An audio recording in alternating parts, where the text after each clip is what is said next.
Hi everyone, welcome to another edition of the Bread for Soul Convos, and we've been doing this as a daily show every morning, 9 a.m. SA time, and the main aim of the show really is to share knowledge and experiences about our music, our music careers, myself and a few of my music industry colleagues, just to enlighten people, also to share stories, for the sake of sharing stories. And today, I've got a legendary figure. I've got Nick Holder, all the way from Toronto, Canada. I mean, we all know Nick Holder. This is somebody who's been playing since the early '80s, and yeah, and I'm so happy to be talking to you, bro. How are you? Oh, I'm good, man. I'm good, good. How are things over there? Things are okay, man. I mean, under the circumstances, with the whole COVID-19 thing, but things are good. Oh, okay, okay, nice, nice. Summer's coming. No, actually, winter's coming. Yeah, we're right in the middle of winter, Yeah. kind of in the beginning of winter, actually. Um, Oh, okay, but okay. I mean, like our winter is nothing compared to what you guys go through. I've experienced the most when I Oh, was yeah, there. that's right. Yeah, yeah. I forgot you were down here for that. Yeah, Yeah. yeah. So I was wearing like a big jacket the whole time I was there, man. Like even though I enjoyed spending time in a different city, but damn, Toronto Yeah, was cold, bro. Toronto was yeah, cold. yeah. You gotta come in the summertime. I do, I do. I'll definitely do, brother. Wanted to chat to you. Well, firstly, you are a legendary figure. I mean, you've been in the house music scene. It's 25 years, 30 years plus, and the work that you've done for the underground music, Right. it's really amazing, man. Has that always been your thing to really push for the underground? You know what? Yeah, yeah. I think from the time I first started, like I never wanted to do. I can't say you can do commercial, but I didn't want to head in that direction where I'm like, you know, getting play on regular radio. I was always like towards the underground. Like, yeah, I mean, getting not to say that it's a bad thing, but like I didn't want it to be where it's like complete, Yeah. cheap. Yeah. And have you always been content with being well not so, have you always been happy with being an underground artist then? Yeah, yeah, yeah. I mean, it has its benefits and it has its. I mean, because most people could stay underground for so long, and then you kind of have to switch it up to well, get to the next level. Not to say that you can always. I mean, sure, you can stay underground your whole life, but there comes a point where it's like, uh, you want to get a reach a bigger audience, and obviously the bigger audience is always, that consists of like, a bit more commercial or a bit more popular, Mm, whatever you want to look at it. So, yeah, I mean, I kind of was always my fear. I think was always to go into that direction. mm, So I always tried to keep it on a level where it was just like, I would say just like a flat surface, but not going too high and not going yeah. too deep. Yeah, Yeah. I hear you. And then so in the back in the days, who were then your early influences? I know you released okay, we'll talk about the early albums, but Right, right. but who were your early influences back in the days?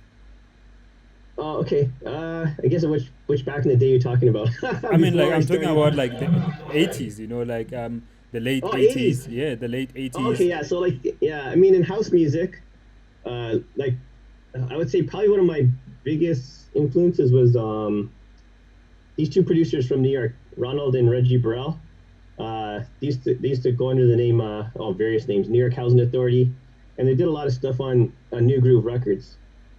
Yeah, so I would say probably they were one of my biggest influences. I think Mm, um, from back in the '80s when it came to like producing house. Like I just was like a huge fan of their stuff and stuff that they did. mm, I mean, there are other artists, but like I would probably say they were like my main. When it comes to house music, they were like my main. yeah, They were the guys that was just like, whoa, yeah, sure. these guys are just And so if that time in 1997, right? You right. well, this is what Wikipedia says, that you released an album on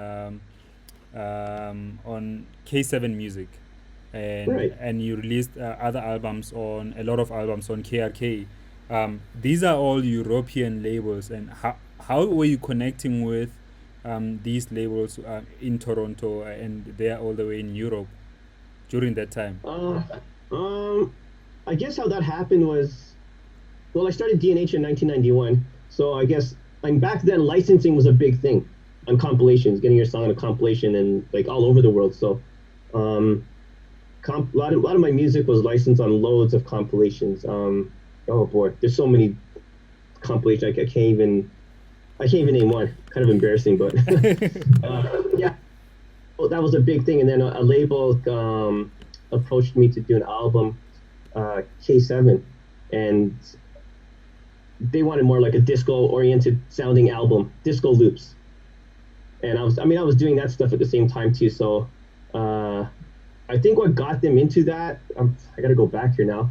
There was a 12-inch I did on a label called Definitive Records out of Canada, and it was a 4-track EP.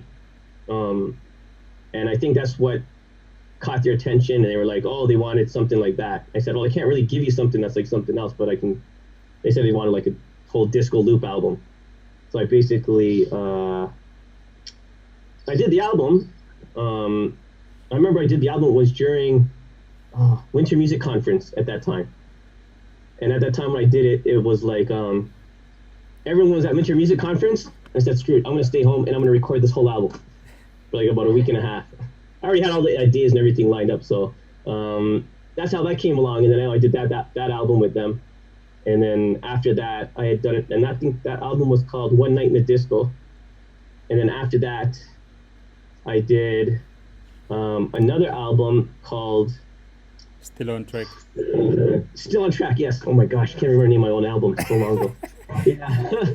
So yeah, I did the Still on Track album, and that didn't do. I kind of got like slammed by the UK press for this one.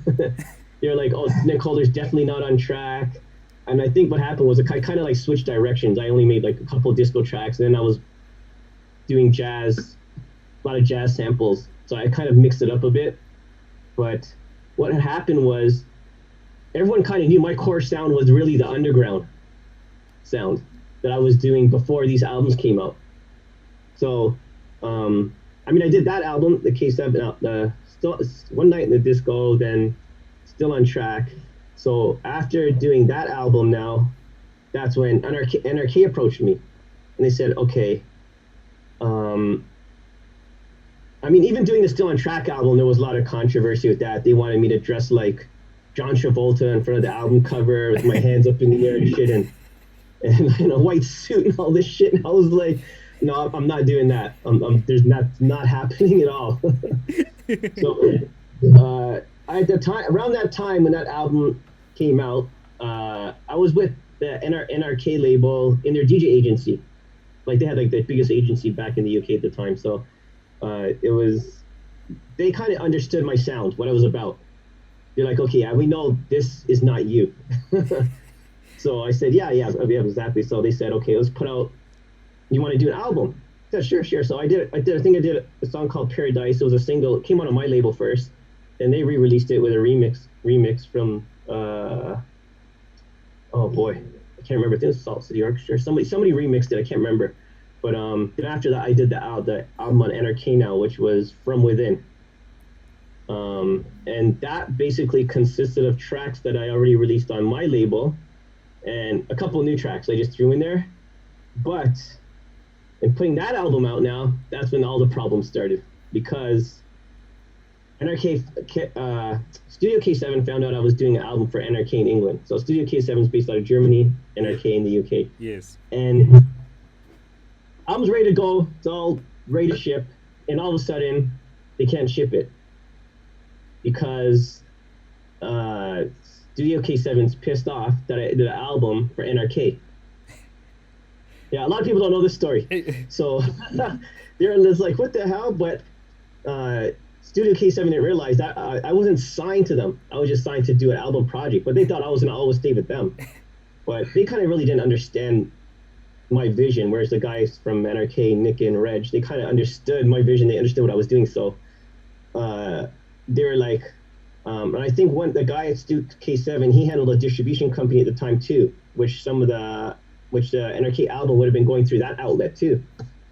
So he said, "Oh, they can't ship the album," and it was just like, "Oh boy." So eventually they got it solved, and the album came out, and that's where the whole everything started with NRK. So, and that's yeah, from within albums, what like that's when things just took like went right off. Yeah, and then so when you say things took right off, this is this the success of touring and also Yes, yeah. I would say the success of touring because they had the agency at the same time, so it was like a label and an agency. It was an agency first, and then it turned into a label.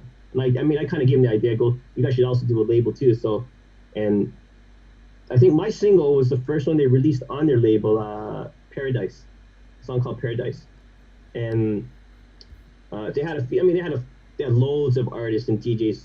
Their DJ roster was like insane. It was like, oh boy, Kenny Carpenter, like Derek Carter, everyone was on their agency, and these guys are giving you gigs where it was like back to back to back to back. So you were doing like, oh, you're gonna be in Paris. As soon as you finish that gig, you're flying over to UK. As soon as that, you're going over to Italy. So it was like back to back gigs like everywhere. around which period was this? Pardon? Which period was this happening? Oh boy. Oh man. I would say this was like around. Oh man, that is a good question, eh? I'd have to like, I'd have to dig up the record and look at the credits to see what year the actual record was produced. I wonder if I even have it around here. No, I don't even. I don't even have it around here. I thought I did. Actually, I do have it here. So.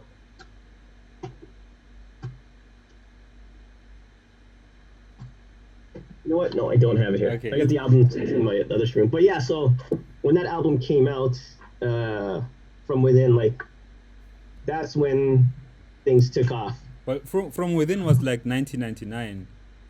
Yes. Okay. So Yeah. the reason I was asking about the period, I wanted to know during that time, like if you can remember, which were the most buzzing places to play at around that time, 99, 2000. Oh, at that time, I would say that the UK was big, Paris was big, and Germany was big.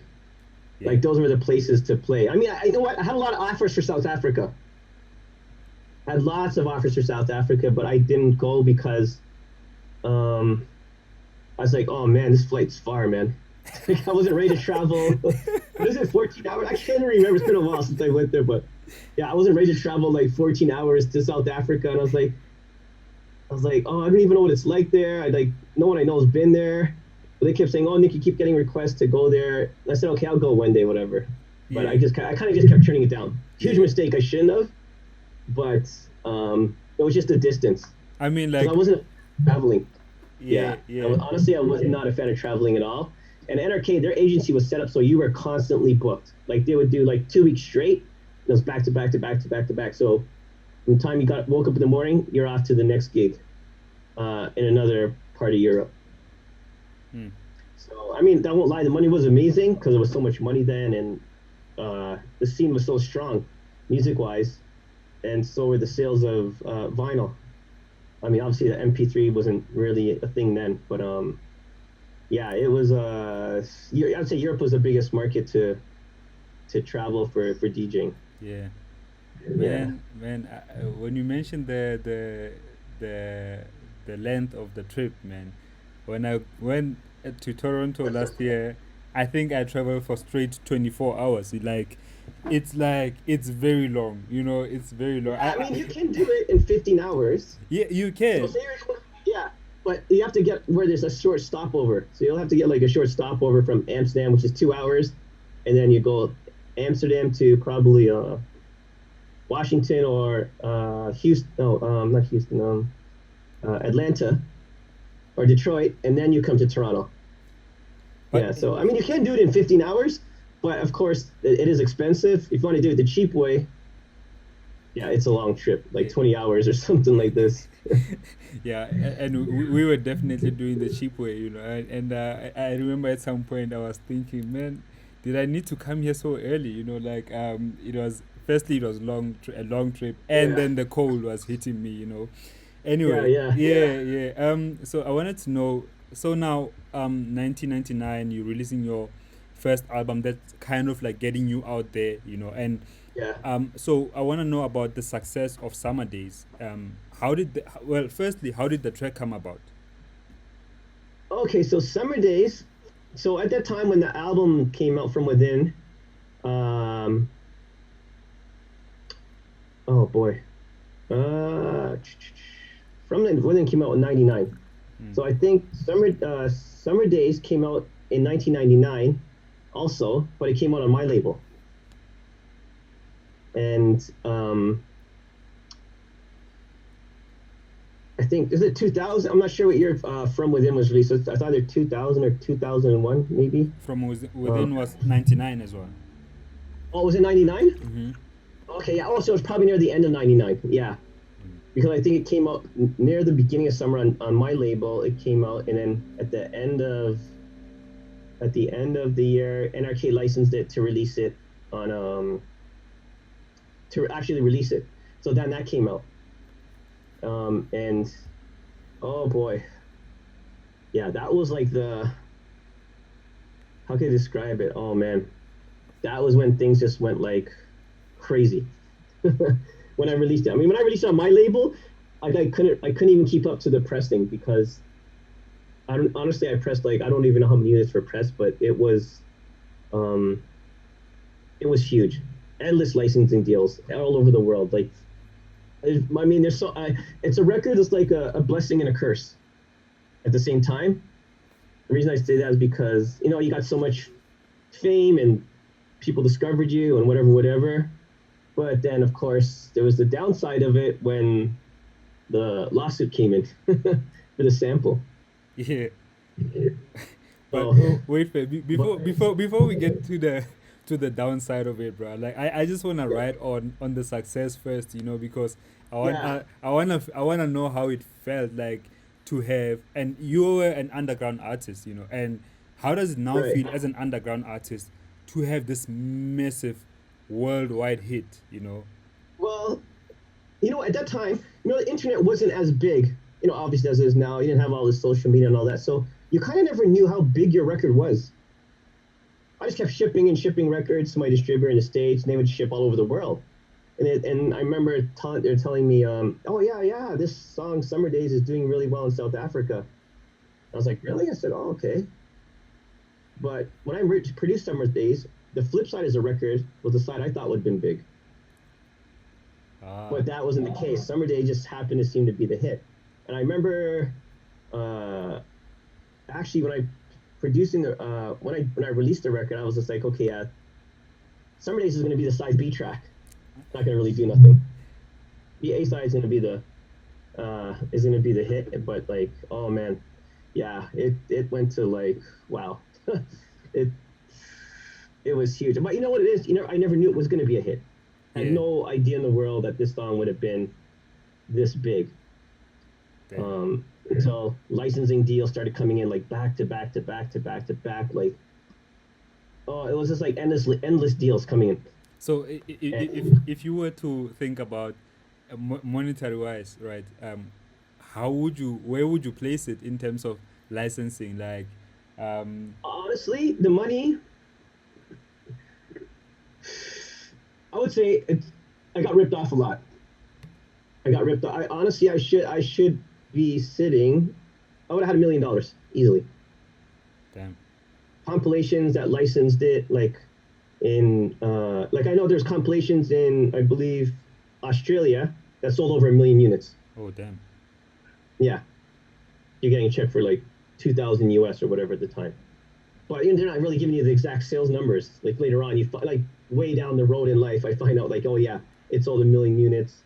Mm, Even South Africa, like they sold like endless amount of units mm, on compilations. But I mean, I don't really even know if it was the right figures that mm, were like given to me from whoever licensed it, whatever. So and then there's a whole bunch of other labels that licensed it. Mm. And at that time, licensing was like, okay, you got the advance, and then your song was on the compilation. Really, I would say probably 70% of the or 80% of the labels never gave you a statement after that. So you got your money up front. Woohoo! Life's good. And then it's not till later on down the road you found out like, whoa, this song sold a lot. Like it sold crazy. Mm. Um, Obviously, if I could own the publishing on it, oh yeah, that would have been yeah, Yeah. whole other level. Yeah, But but in South I Africa, couldn't. bruh, in South Africa, sorry to cut you off, but like that song in SA, it was on a compilation, one of those compilations that I would say had um, like kind of defined house music or kind of um, I don't even know how to describe it, but DJ Right, Fresh's house flavor for compilation of that time, and I'm sure everybody who's watching will concur with me. That compilation, made a lot of people fall in love with house music in a big way. And right, to date, when you if you play Summer Days, whether you're playing for a small intimate crowd or you're playing for a big outdoor venue with 1,000, 10,000 people, if you play Summer right. Days in South Africa, bro, I'm sure you've seen it. People go Oh yes, yes, yes, crazy, yeah. you know. Um, People go crazy. So I really wanna say big up to you for that. Even though we're gonna get Thanks, to the man. downside of it, but just for that release, man, you changed and you impacted so many people's lives through music. Just with that one Right, song. yeah. I Yeah. mean, I wish. That's why I wish when I had the offers to go to South Africa, I really wish that I went Mm, when I had the offer to go, but I didn't go. And I wasn't a fan of traveling at all. mm. Like that time we were going so many times to Europe, and I was just like, you were like burning out so fast. I remember there was times I would get to the airport, and I call the promoter and say I got in a car accident. I'd go right back home because I mean, I won't even lie to you. Like I remember like going having to do gigs in Paris or wherever I don't know somewhere in the world. I'd be like, oh man, I got in a car accident. I can't make the gig. That's crazy. It's sort of like this fear I had of. I can't really say it's a fear of traveling. I don't know if it's a fear of loneliness or fear of like just too much traveling or too much. Like you burn out basically. Mm, And another thing is too, I was making more money off producing a song. I could say okay, I'll come and do your gig in Paris or whatever, but I can make more money if I stayed home that day and produced a track and released it on vinyl. damn. Yeah. And So then, I was quite happy, not even leaving the studio. I really couldn't care less to travel the world or not. I was just like, I was just happy producing music at home. damn, bro. Damn, how things Yeah. have changed, right? Like when you Oh think yeah, about it. yeah. Oh yeah, yeah. Yeah. Okay. So Let's get to the downside of Summer Days now. So how did the original label? Okay, let you tell the story. What happened actually? okay, so we'll go back to From Within. When I released From Within, there was a track called "Singing the Blues" that's on there. I don't know if you're familiar with it. And the major label contacted me. I don't know if it was Warner. I can't remember. It was one of the majors contacted me asking me how many units I sold. And I was just like, oh, I didn't really sell a lot. I mean, I guess 5,000 was a lot back then on vinyl.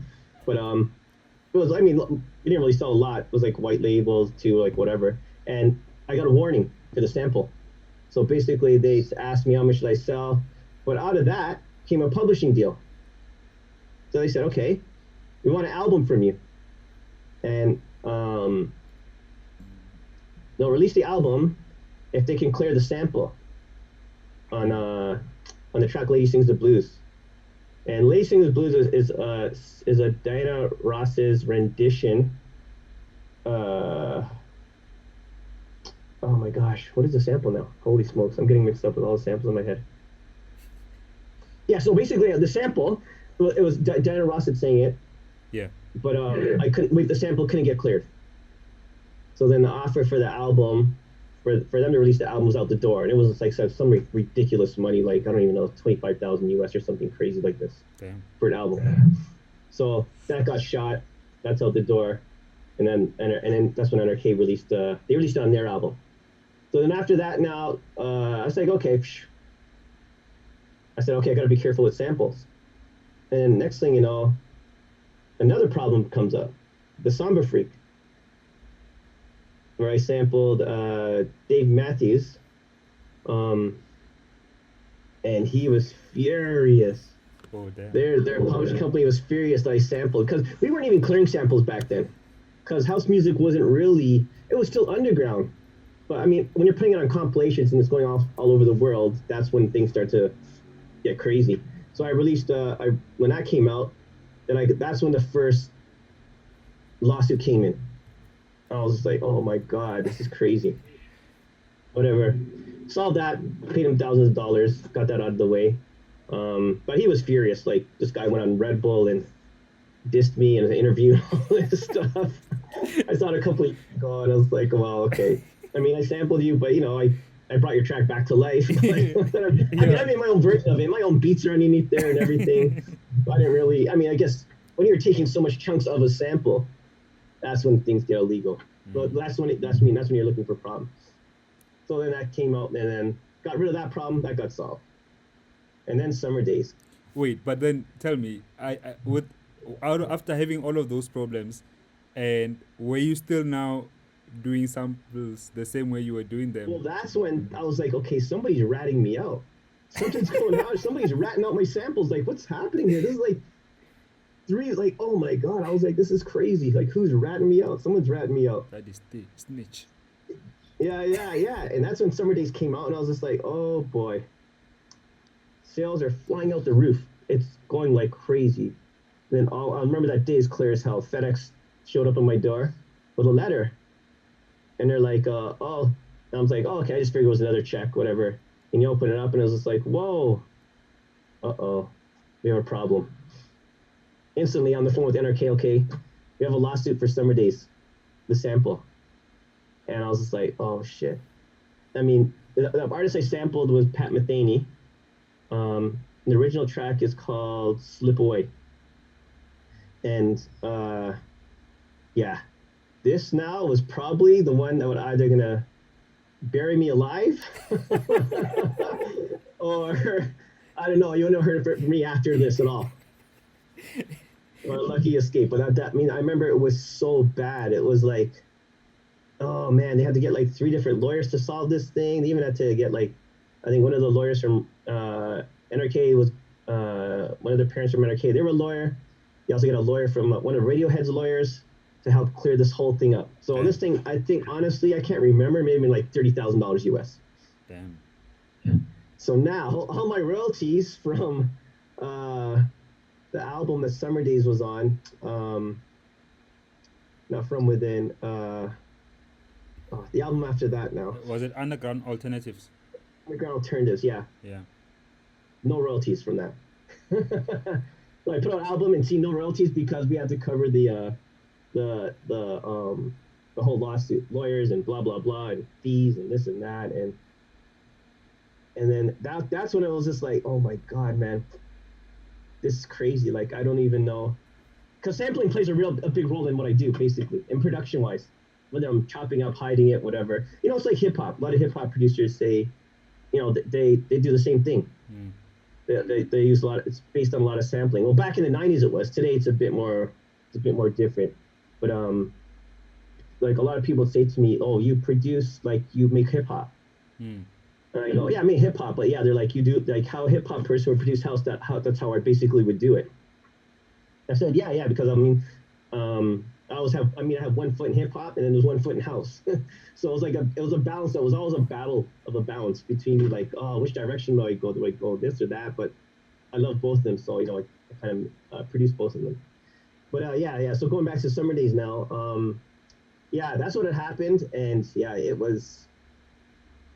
Oh man, Did you have to I pay didn't back know the money? Africa. That's what it was. I never knew this song was someone told me it was like a national anthem. It Guys is. told me, oh, he made DJ Fresh's career. Yeah. And Louis Vega was like, oh man, that song is just like, yeah, you have to. He just told me the story about when he went to when he first went to South Africa and played it, and like so many stories. Mm. Actually, I gotta ask Fresh. I heard he got a plaque from this song for putting it on his compilation. Got Yeah. some kind of gold plaque or some shit. I don't know No, what it bro, was. I gotta ask. it was not gold. It was like probably a double platinum. That's one of the best-selling compilations in South African house music history. That That's particular crazy. compilation, like I say, bro, that compilation was like an anchor, in our house music, and with the introduction of house music in South Africa. So massive. Right. It definitely more than gold.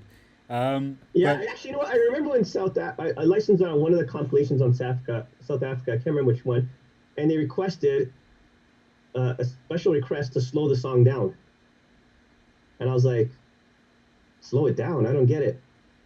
So I guess I don't know if this comes in at the time when Kwaito was still big there, or yeah, I mean most I'm not sure what year that came out. What year? Uh, well, I guess it must have been around that time. So they requested to slow the song down on the compilation. Oh, that's strange. I mean, yeah, that's cool with me. I was like, whatever, yeah, whatever works. But sure. yeah. It was an experience though. It was yeah, it was like the song that you're known for, Mm. but everyone forgets everything else you did. Mm. I hear you. A gift and a Yeah, curse. yeah. I mean, it's kind of frustrating because I've done production on so much other songs, but everyone's like, they'll just know me from that one song. Especially in South Africa, they just know you. Oh, summer days, summer days, summer days. It's just like, And okay, it doesn't help that you lost all the money, right? Like, yeah, yeah, exactly. stop Had talking no about money. I put this. out albums for free. In the time when house music sales were like out the ass, you could just like make crazy money. Mm. So, yeah. It had its benefits. I mean, I remember a friend of mine, this guy, a producer by the name of Abacus. I don't know if you're familiar with his stuff. Yeah. So I remember he went to South Africa around the time it came out, and then he came back. He's from Toronto, and he came back here. And he told me, he goes, Nick, he goes, oh man, you gotta go to South Africa. Your music's huge there. I'm like, really? I was like, oh. He goes, no, I'm not. No, I mean, like it's like huge, like it's like major, like huge. Getting played on the radio. I said on the radio. I said, well, okay, I guess yeah, I'm gonna have to make a trip there someday. But I wish I was down there when it was released to actually see what the vibe was like within like the crowds or people in parties when it got played and whatever. Yeah. And I kind of really didn't know the feeling of what it was like until like 2014, I think, or 15 when I first went to South Africa. Man, that was like 14, 15 years later after the song. Yeah, I know. I'm kind of sad, but like, yeah, that's. I mean, I guess I got to see a bit of what it was like, but I didn't know it was nowhere near that kind of. I didn't know it was nowhere near that big at all. Yeah. But in hindsight, Yeah. Nick, in hindsight, when you looking about thinking about the success of summer days and the downward part of it, tell me like how do you reflect back to it? Like, firstly, I wanted to ask you actually at the time, Right. how did you deal with the downside mentally? With you losing so much Oh money and man, having to pay back so much money as well. it was. Oh man, I remember I was just like I think I went into shock. Like I think my body and my mind, my whole state went into shock because I was just like, it was you would have known how big of a song it was, but I don't know. I didn't know it was that big. Mm. So it was just like, oh man, because it was all sorts of threats. We're gonna take your cars. We're gonna take your house. We're gonna take everything from you. And that's, I mean, it was just like, it was kind of it was scary at the same time because you're just like, oh man, this is it. I'm done after this. Mm. Like, because I don't know what could come out of it. It could be charges. I mean, this thing could have went like so crazy. So it was like, oh man, I think I took a break for a minute, and I was like, okay, when it comes to sampling now, I'm gonna have to really be careful who I sample and who not to sample. Who I can get away with, who can I get away with. Hide your samples differently and whatever, right? Because I mean, sampling was I mean, it was kind of big in house music back then. A lot of people are sampling these acapellas. Mm. There used to be this record called Acapellas Anonymous, and everyone sampled everything off these records. Like later on down the road, I saw people getting sued for the samples from the record, but yeah, I think yeah, it was kind of like kind of like you were. Oh man, I just felt like I was in shock. Like my system went into shock, and I was just like, oh man, like this is crazy. And I'm thinking, who's ratting me out? Who's like snitching on me? Who's out? Somebody's doing something. Yeah, Yeah, yeah, and that's one thing. I mean, it took a while to get over it mentally because in your mind you're just like, oh man, I'm about to release this next record. Who's gonna come after me now for this? Because like, you don't know who's watching. You don't know who's listening. mm, And it was just a hard thing. I mean, at that time too, major labels hired people to chase after hip hop artists that were even sampling. damn, So it was like a very, yeah, it was an experience. yeah. This is the best way to put it. Yeah, I mean, bruh, I've got another way to look at it because, firstly, um, I believe that if you had done the sample the right way, and asked for permission and whatever, you were never gonna get the permission granted. No, I wouldn't have got it. No, if I asked for permission, there's no way I would There have was gotten no it. way you're gonna get it, and that means that we would never have had a summer days song. Right. Our scene in South Africa would have been kind of. I mean, like I don't know, but I'm just saying we would never have had such a song that people connect with in such a way. Right. People don't even know who the original artist is. You know what I mean? But Yeah. Yeah. but Yeah. you Yeah. brought some life into it through house music, and Yeah. I feel that even though you haven't experienced it, you didn't experience it while it was at its peak, right? But just so you know, if you didn't know, bro, like the kind of influence, the kind of impact the song did, yes, you might not have the publishing rights to it, right? But the kind of Yeah. impact that you did with that song, it's a crazy one, bro. For the entire South African music scene, Right. it's a crazy one. Believe it. So I think there's definitely more Yeah. positives Yeah. from it than negatives. You Yeah, might have yeah. I lost. mean, yeah. Obviously, yeah. The positive from like that. I remember people's reactions when I was down there, and then talking to people and the stories people told me, and Mm, oh, it's like it's an amazing feeling. So like going to South Africa when I went the first time, I was just like, wow, this is crazy. Like because living in North America, no one cares. House music is not big. It doesn't get played on the radio. Um, I mean, I have my 2 hour radio show I do once a week, but that if you look at the whole of Canada, talking like all the provinces, whatever, you're probably getting on the radio 3 hours of house music a week. okay. There is really no radio shows. It's basically, if I was to go to my nephew's school, if I ask my nephew what's house music, he goes, "Oh, that techno shit. Oh, that's what they know it as. That's what it got categorized as now. So they don't even know it. They don't have no clue. It's just like it's so far underground now that it's like I don't know, like way underground. So I mean, going to South Africa and when the appreciation I got for like just doing the songs or songs I did under track heads and stuff like that. Mm, People were so like, oh man, like wow, they tell you the stories about where they were, what they were doing, their experiences and that of the song. So it was like it was amazing actually. mm. I remember Yeah. I mean, I started pretty late, I wouldn't say late. I started late compared to you, obviously, but when I started, my first record that I bought was a remix that you did for Sam Davis, Love Affair. Oh yes, yes, Yeah, yes, yeah, yes. Love yeah, Affair. yeah. Yeah, Joe Davis. Yes, Joe yes, that's right. Davis, Yeah, yeah, Joe Davis, yeah, yeah, yeah, yeah. And like you say, bro, there's so much other work. Obviously, we mentioned in Summer Days because like it really surpassed a normal house music record in terms of reach, in terms of everything. You know what I mean?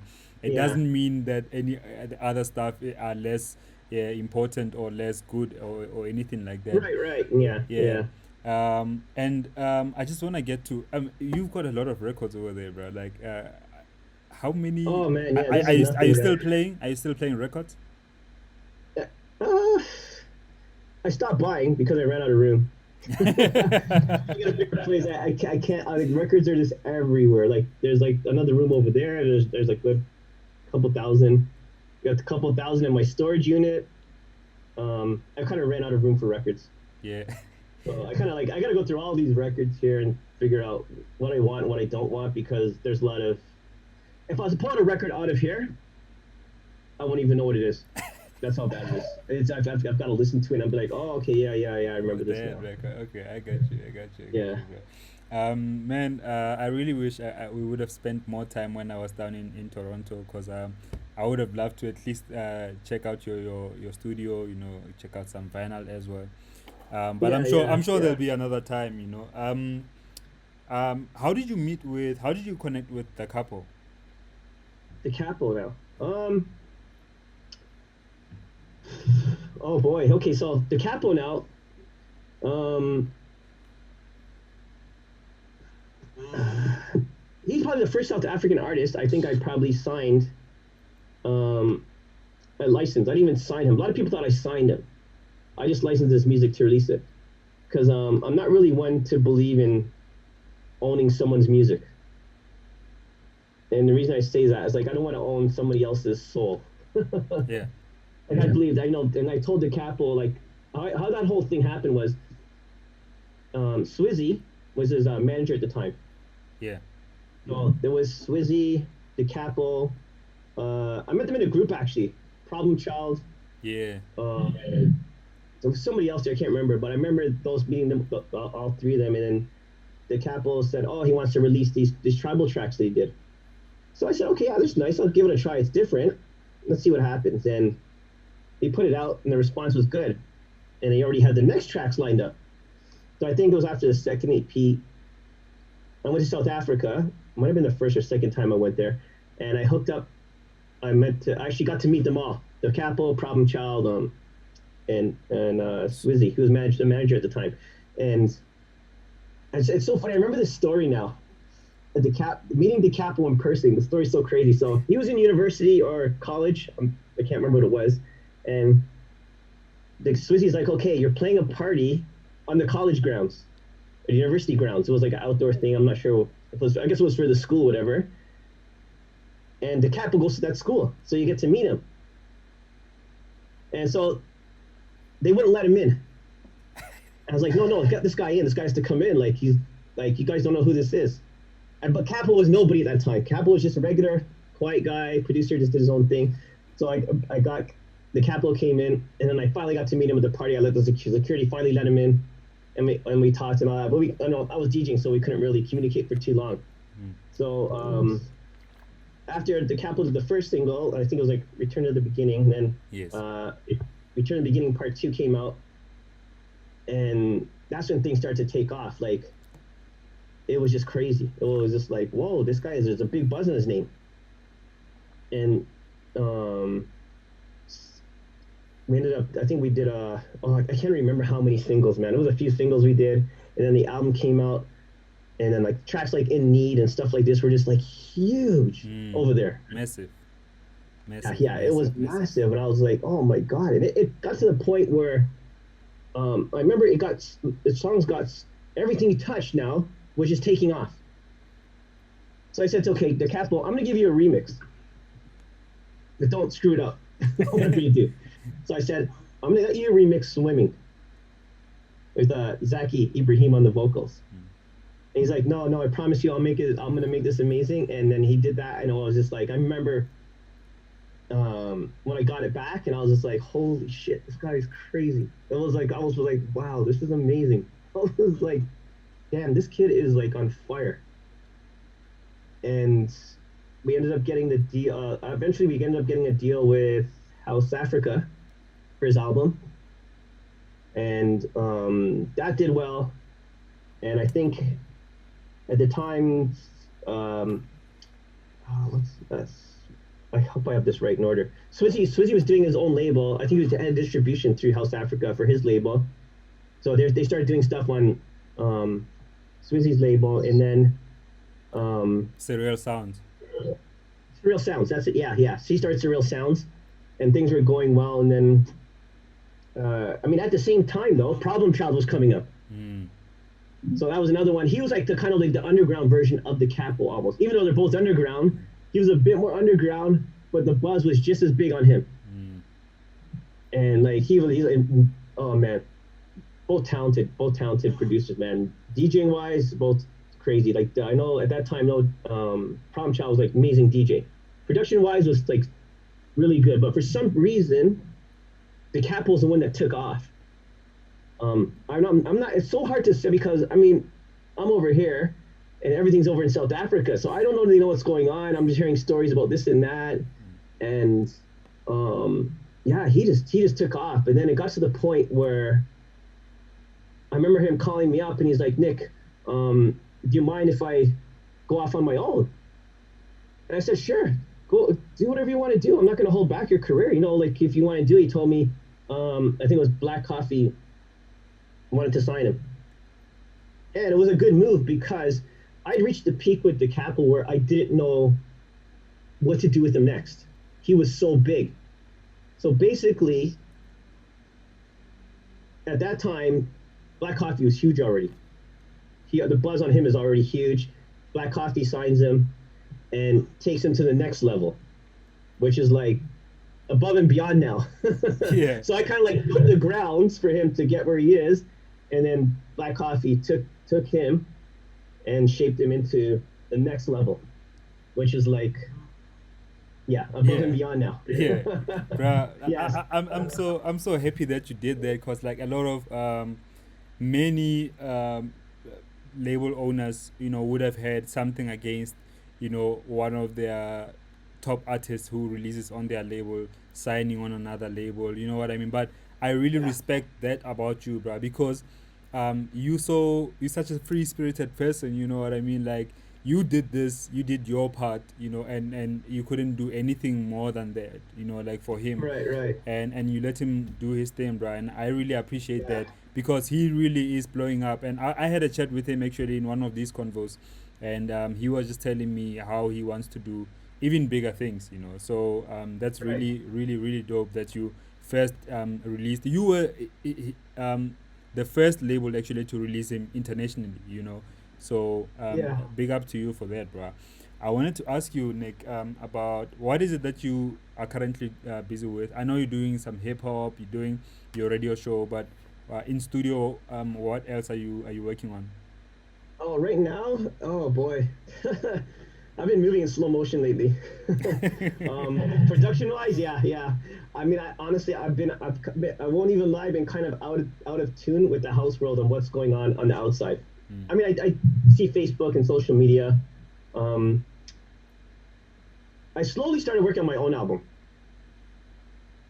It's taken a long time because I don't know which direction I want to go with it, and so on. So uh, I slowly started working on my own album, probably from my own label. I'll probably release on my own label. Most likely I'll do vinyl on it. I'm not gonna sure if I'm gonna even do MP3. Dope. It might just be vinyl, and I'm gonna try releasing some of the older stuff I did back in the days on vinyl. Um, I've spoke to DeCapo. He's gonna be remixing something. I'm not letting anybody know what it is yet. But yeah, he has something that we have a project that's gonna come out down the road. I'm not sure exactly. Probably later this year, I would say. And yeah, I'm kind of like just been working on my own stuff. I just finished a remix for Osenlade. I think that's coming out in a couple months. Um, there's one or two other remixes I'm working on for a few other labels, but yeah, I'm just working on a lot of my own stuff, basically, and keeping busy with that. Nice, nice, bro. Yeah, yeah, and also, well, the Trackheads group, I'm restarting that now with Tyrone from 83 West Records and another guy Martino. So yeah, the whole Trackheads story, that's a whole other story. We need Yeah, we need a part two for that. We need a part two interview. yeah, yeah, yeah. That's Yeah, a whole other story. sure, sure. That's gonna be like, yeah, yeah, yeah, Cool, yeah. That's a cool, whole other story. But yeah, yeah. I have a project that we might release a Trackheads album this year, cool. so you can Dope, also look out for that. dope. And yeah, that's it. Just been working on some music slowly. Yeah, dope, I man. try not to listen to too much house producers. I mean, to too much house. but it's hard. You're DJing it because I try not to get too influenced by elements of what other people's stuff. But Yeah. yeah, Sure, sure. yeah, yeah. So my last question to you, bro. Tell me, if you had the power or the ability, if you had the ultimate power or and ability to change or influence house music around the world or anywhere for that matter, whether an area of house music, which area would you change and how would you change it? Oh man, mm-hmm. That's a big question. How would I change it? I wish there was more soul in the music. That's what I wish there was. I look at like guys, for example, like yourself. A lot of the stuff you produce is very soulful. And if you look at like back in the '90s, a lot of the house music had a lot of soul in it. Whether it was samples or not, like a lot of it was just more soulful music. And now it seems like this everything's just all techie now. But whenever I hear techie, it just techie just equals no soul to me. Like it does not. I get like it. I don't know. It's just I just feel like I'm just listening to nothing. It does nothing. It does no reaction for me at all. And if I look back at like the early stuff that came out of South Africa, a lot of it was soulful. There's a lot of soulful producers. Even if it was like the tribally stuff, it had more rhythm. And now it's just like this techie sound that's just like I don't get it. I'm just like I'm not feeling it at all. It just doesn't do nothing for me. I hear you. So, and I know those soulful producers are all out there in South Africa. I know there's loads of them out there, Yeah, whether the world, South Africa, whatever. yeah, Yeah, I wish it was the house music was a bit more soulful. To me, it's just like it's not as soulful as it was before. I mean, obviously, nothing changed. Nothing stays the same forever. Whatever technology changes, things change. But mm, yeah, I think that's one of the things that I kind of miss mm, in house music nowadays. yeah. Yeah, I'm with you, brother. I'm with you. I mean, like, we will still be here. We will still yeah, champion yeah, yeah, yeah. the music and the sound. But I wanna say thank you so much, bro, for spending this time and having the chat with me. I really, really No, no, appreciate no, it. no, not a problem, man. Yeah, thank you so much. Like, You gotta come out to Toronto next time in the summertime, man. in the summertime this time. Otherwise, I'm not taking any winter gigs there, bro. I promise you. The winter was crazy. Yeah, no, no, And the no, no. funniest thing is, I'll tell you the craziest shit is that it's freezing today. It's only 5 degrees. It's What season are you on today? Now, like, we're in spring. man, It's snow today. just hear I this. was like, what's going on, man? This weather's messed up. I don't know, man. I don't know what's happening, but I should be in short sleeves right now. Yeah, I mean, I should actually be saying you need to come to South Africa again, brother. Like, Yeah, yeah, yeah, once the lockdown is out and we can plan something, you need to come through. yeah, yeah, Let's yeah. do I a mean, honestly, gig. I miss that place. Honestly, South Africa is probably my favorite place to DJ. Sure. Yeah, I think the scene there is like what it did for me? It brought me back to life. I felt like I walked right back into the '90s again, Mm, and where everything was just alive, and the scene is just like huge and whatever. mm, And that's what it felt like it's so like when you're hearing house on the music on the radio and everyone's cars, like you don't get that here. The mm, only time I'm gonna hear house is if I go stick a record on the turntable or mm, whatever I do my radio show. Other than that, I'm not hearing no house. mm. Damn. So yeah, yeah, Yeah. that's one of the things I miss because the scene is just so big there. There's so much talented producers. It's just like endless. Mm, Yeah, endless guys out there. Yeah. yeah, bro. Yeah, man. Thank you so much. I think we'll do a part two when we include the trackheads conversation. But Yeah, yeah, I just want to yeah. say big ups to you, bro. Like I need you to. I think you should always remember the stuff, the work that you've done, and the impact that it has on people. Like that's like your life story has impacted many of us. Some of us love house music because of the music that you did. You and other people, obviously, but really, really, Yeah. big You know ups what it for is that. too? I never I mean it's kind of we didn't have the technology. I mean, we didn't internet wasn't as big then, but I never knew the songs that I did were that big over there. Had no clue in the world until I got there. Mm, there was like Love Affair, Summer Days. Another one I did was Robert Owens. Uh, There was the one with Zaki as well. yeah, there's the Swimming with Zaki. Swimming. There's another one was really big there. I kept hearing it. Robert Owens is on the vocals. Oh man, it only gets better with time. I think that's what it's called. Yeah. Oh my gosh. Oh, Yeah, bruh. How could I even forget, bruh? Oh my goodness, yeah. Nick. I don't think a lot of people knew that I produced that. A lot of people didn't know that I was behind that. Yeah. Because it was labeled Trackheads, right? Yes, yeah, that's a Trackheads project. Me Yeah, and my the ex partner I had at the time. Yeah. And I man. had no clue in the world that song was that big there. I Oh, kept hearing it on what is it, Metro FM. yeah, Yeah, I'd hear it. I think I heard it on a few stations, but I never knew the song was that big, and I was just like, wow. bruh. That's one of the house class. You know, like that's yeah, bruh. You've done it. You've done it. You know, like yeah. I don't even. I've got no words how to end this interview because I just remembered and that clicked now registered in my mind that oh damn that was Trackheads. That was you. You know.